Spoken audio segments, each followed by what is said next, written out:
verb plus agreement, fill in the blanks with verbs in agreement in the subjects, their subjects. আমি জানি বেশিরভাগই এটা ভুল করে থাকে। ক্লাস 6 ছেলে মেয়েদের জন্য এই প্রশ্নটি অত্যন্ত গুরুত্বপূর্ণ।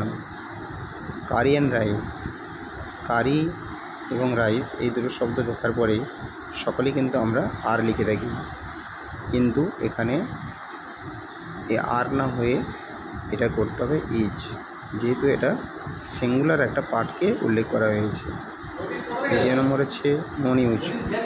নো নিউজ, নিউজ মানে হচ্ছে অনেকে ভাববে যে হয়তো পরের নম্বর, কিন্তু এটা সিঙ্গুলার ফর্ম, ফলে এটাও আর না হয়ে এটা ইজ বসবে।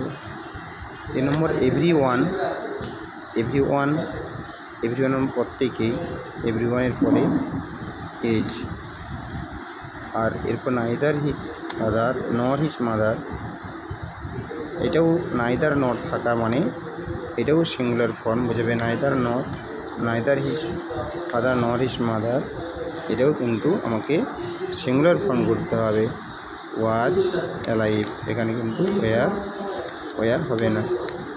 ফলে যেটা ক্লাস 6 ছেলেমেয়েদের জন্য অত্যন্ত ইম্পর্ট্যান্ট, প্রথম থেকে শেষ পর্যন্ত এটা দেখিয়ে রাখবে এবং ভিডিওটিকে সাবস্ক্রাইব করে চ্যানেল করবে।